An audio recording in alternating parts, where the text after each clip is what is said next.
On line سوال ہے. Dietitian sister Rashida Siddiqui Idrisi سوال کرتی ہیں, why do women always suffer after talaq why talaq authorities have only been given to men, why not put some strict rule regulation for men about maintenance of women after talaq. Men کا practical سوال ہے کہ طلاق کے case میں ہمیشہ عورت ہی کیوں سفر کرتی ہے, اور مرد جو طلاق دیتے ہیں وہ پوری اتھارٹی ان کے پاس کیوں ہے, مرد کے پاس, عورت کے پاس کیوں نہیں ہے, اور ان طلاق کے متعلق کچھ اسٹرکٹ رول کیوں نہیں بن جاتے اسپیشلی طلاق شدہ کو مینٹیننس دینے کے لیے. بہت اچھا سوال ہے سسٹر آپ کا. دیکھیے آپ کا جو یہ کہنا ہے کہ ہمیشہ عورت ہی سفر کرتی ہے طلاق کے کیس میں, تو اس کی وجہ اسلام اور اسلام کی تعلیمات نہیں ہے, اس کی وجہ سوسائٹی کی ان پریکٹس ہے. سوسائٹی میں وہ قرآن کی اور ہمارے نبی کی تعلیمات فالو نہیں کی جا رہی ہے, اس لیے عورت سفر کر رہی ہے.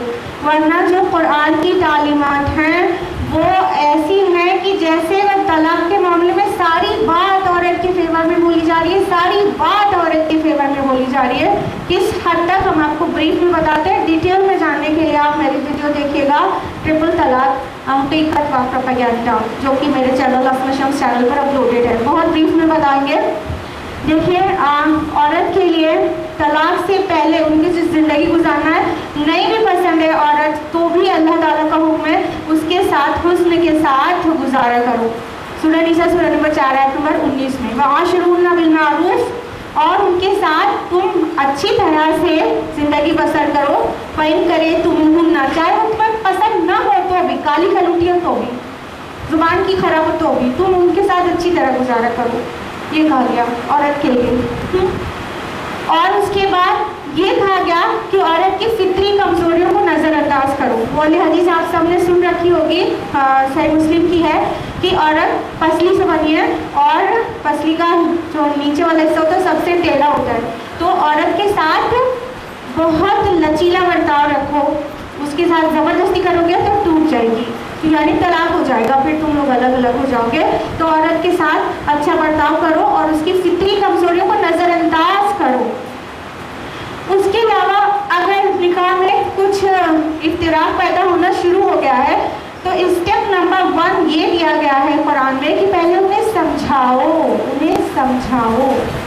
سورہ نساء سورہ نمبر 4 آیت نمبر 34 میں فرمایا کہ اگر تم ان میں کچھ نشوز دیکھو تو انہیں واضح نصیحت کرو. پھر اگلا اسٹیپ دیا گیا کہ انہیں سیم آیا میں کہ انہیں بستر میں الگ کرو. یعنی اگر ایک عورت سمجھانے سے باز نہیں آئی تو بستر میں جب ہسبینڈ الگ کر لے گا اپنا بستر, تو وہ اگر غیرت والی ہوگی تو بس اس کے تو جینے مرنے کی بات ہو جائے گی, وہ سدھر جائے گی. ہاں, لیکن کچھ لوگ ہوتے ہیں جن کو کہتے ہیں کہ لاتوں کے بھوت باتوں سے بھی مارتے ہیں, ان کے لیے اگلا اسٹیپ کہا گیا کہ پھر انہیں ہلکی سی مار بھی مار سکتے ہو. یہ کہا گیا. پھر بھی جب وہ بالکل نبھا نہیں ہو پا رہا ہے, نہیں رہ پا رہے ہو آپس میں ایک دوسرے کے ساتھ, تو اگلا اسٹیپ بتایا گیا سورہ نساء سورہ نمبر 4 آیت نمبر 33 میں کہ ایک آربیٹریٹر عورت کی طرف سے بیٹھاؤ اور ایک آربیٹریٹر, ایک حکم مرد کی طرف سے بیٹھاؤ. یہ دونوں مل کے فیصلہ کرا دے, سیٹل کرا دے معاملہ. جب آربیٹریٹر سے ابھی حل نہیں ہوا, طلاق کی ہی نوبت آ جائے, تو کہا گیا کہ ایک بار میں ایک طلاق ہو تاکہ عدت کی اندر رجوع کی گنجائش باقی رہے, اور 3 طلاق کو ایک ساتھ دینے کے لیے بالکل منع کیا گیا ہے, گناہ ہے.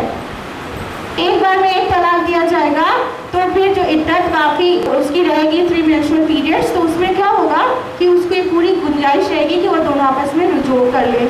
اور اللہ تعالیٰ نے تاکیدی حکم دیا سورہ طلاق سورہ نمبر 65 آیت نمبر 1 میں کہ جو عدہ پیریڈ میں عورت کو گھر سے نہ تم نکالو نہ وہ خود نکلے, یعنی شوہر کے گھر میں رہے تاکہ اس کا حسن, اس کی ادائیں اسے خود بھا جائے تو واپس رجوع کر لے اور ان لوگوں کا نکاح باقی رہے. اور نکاح کے لیے باؤنڈ کیا گیا کہ مینسٹرل پیریڈ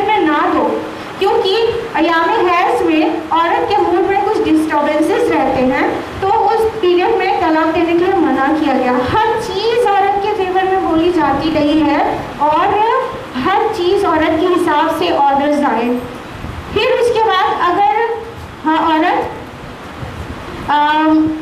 اس کے بعد بھی اگر جب نکاح طلاق ہو گیا, الگ الگ ہو گئے اور تو رجوع کی گنجائش ہے, رجوع نہیں ہوا, الگ ہو گئے تو دوبارہ نکاح کرنا چاہے دونوں آپس میں تو انہیں مت روکو, یہ کہا گیا.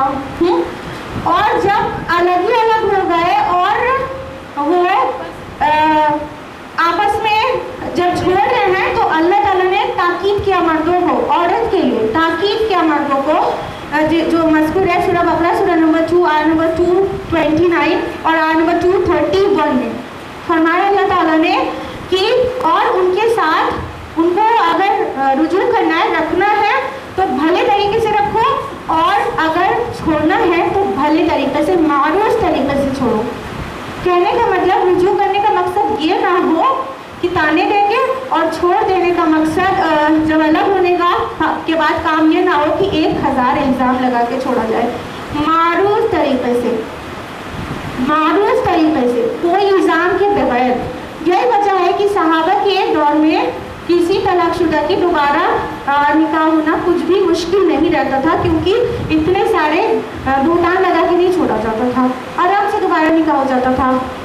لیکن آج جو سوسائٹی میں پرابلمز آ رہی ہے وہ یہ ہے, وہ سوسائٹی کی ایک پریکٹس ہے کہ وہ اللہ تعالیٰ کے احکام کو نہیں مان رہے. یہاں تک کہ اللہ تعالیٰ نے طلاق کے احکام میں یہ بھی کہا کہ اللہ کے آیات کو, اللہ کے احکام کو ہنسی کھیل نہ بنا لو, یعنی سیریسلی لو, جو احکام مردوں کو دیے جا رہے ہیں وہ مانے سارے کے سارے.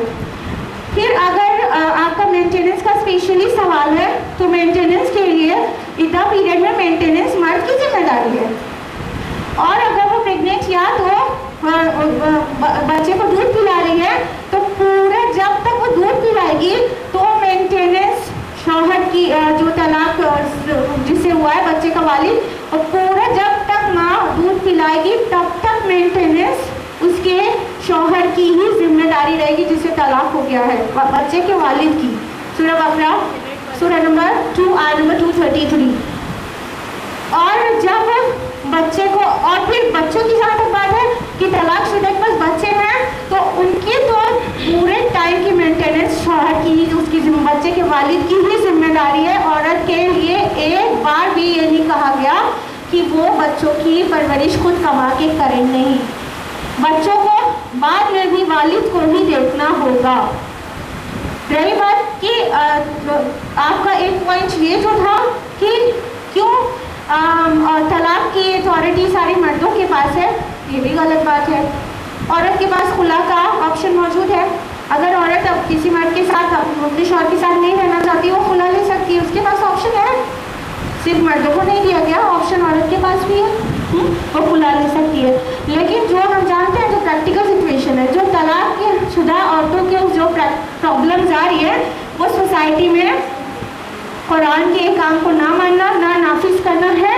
اس کی وجہ سے طلاق شدہ اتنا پریشان ہے کہ اب ایک طلاق ہو جاتے اتنے الزام لگا دیے جاتے ہیں کہ پھر اس عورت کا دوبارہ نکاح ہونا مشکل ہو جاتا ہے. جبکہ ہمارے خالق نے ہم خواتین کے لیے بہت سارے احکام دیے مردوں کو.